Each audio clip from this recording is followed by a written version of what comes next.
guys, welcome back to another video. Today's video is top 10 fun facts about Fright Night Part 2.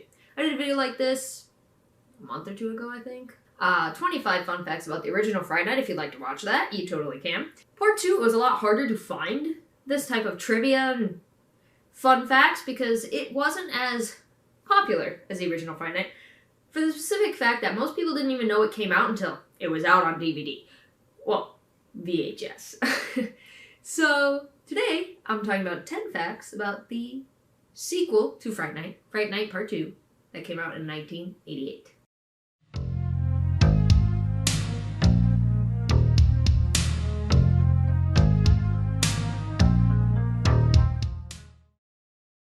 The first fun fact is that in the original Fright Night, Charlie is said 62 times, but in the sequel, it is said 63 times. So I'm pretty sure they found out how many Charlies were spoken in the first one and decided that they were going to top it just by one, but just to say that they did. Lost Boys has a very similar aspect to that movie, as in Lost Boys, Michael is said, I believe, 118 times, or close to it.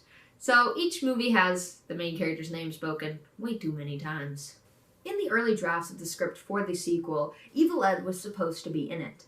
That is why the original Fright Night ends with, "You're so cool, Brewster," and the red eyes. He was supposed to return. I don't know if he was supposed to return as the big bad or maybe helping the big bad, but he was supposed to be in it. However, the actor who played Evil Ed was sent the script and he wasn't really interested in it. But by the time that filming would have began, he started working on 976 Evil, so he didn't have time in his schedule regardless. Amanda Beers, who played Amy in the first one, was also asked to return, but she also did not. She wasn't pulled in by the script. They were not the only ones asked to return. Tom Holland was asked to direct the sequel as well, but he was busy directing Child's Play, which Chris Sarandon so happened to be starring in. After Steven decided that he didn't want to be in the movie, they had to rewrite the script to cut out Evil Ed. So instead of removing the character entirely, they morphed him into someone else named Louis, which I believe is a werewolf or a vampire werewolf, or he's something. The actor who plays Louis is John Gries. He plays another werewolf in the movie Monster Squad, so, he got the skills. Julie Carmen, the actress who played Regine in the sequel, originally was not interested in playing the character, because Regine's character was nothing more than an Elvira imitation, she told Fangoria in a 1988 interview. But after revising the script and resending it to her, she changed her tune. She was suddenly enamored with the character and the idea of who she would be playing, and actually turned down other roles so she could be Regine.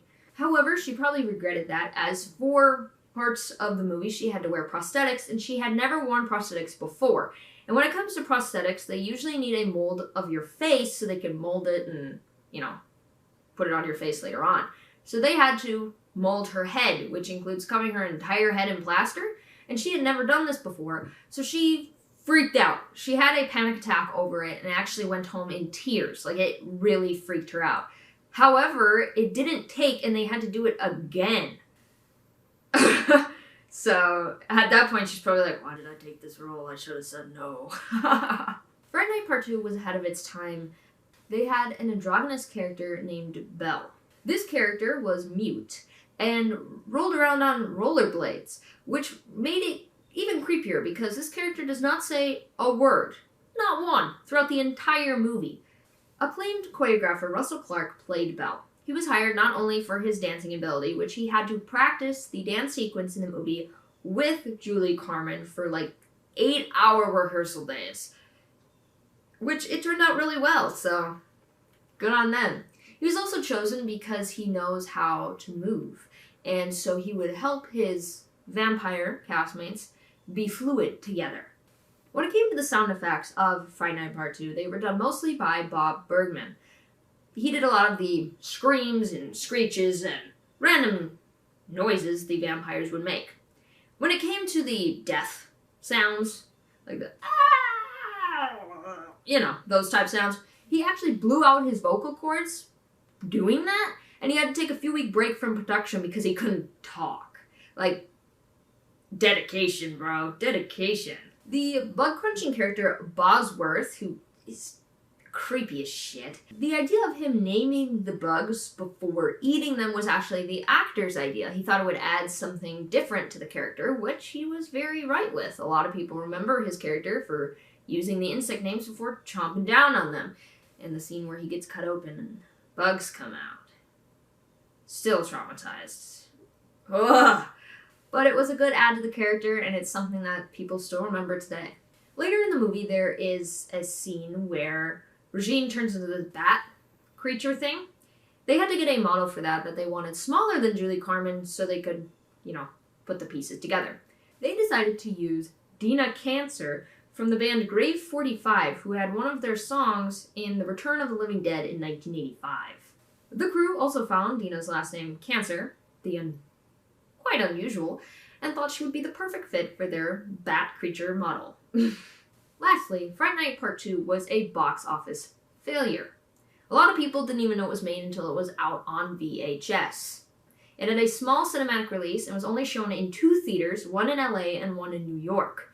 Roddy McDowall and Tom Holland had a planned meeting with the head of the office that helped produce the movie and shared in ads and trailers and got it to movie theaters, Jose Menendez.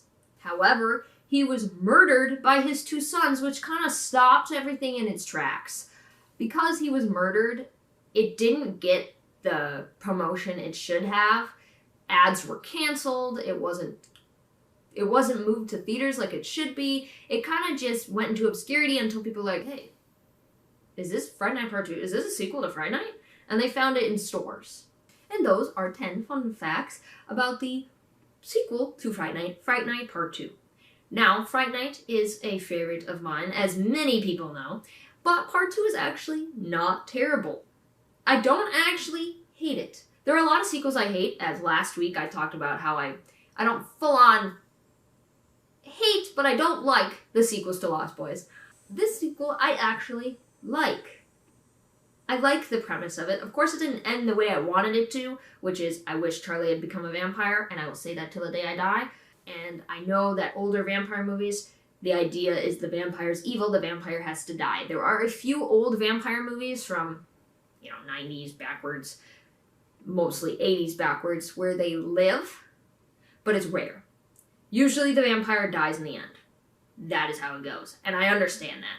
Now, I wish Charlie had become a vampire, because that would have been awesome, or like a bait and switch where they're like, oh, he's human again, and then it ends with him like, his eyes glow, or he's got fangs or something. That'd be sick.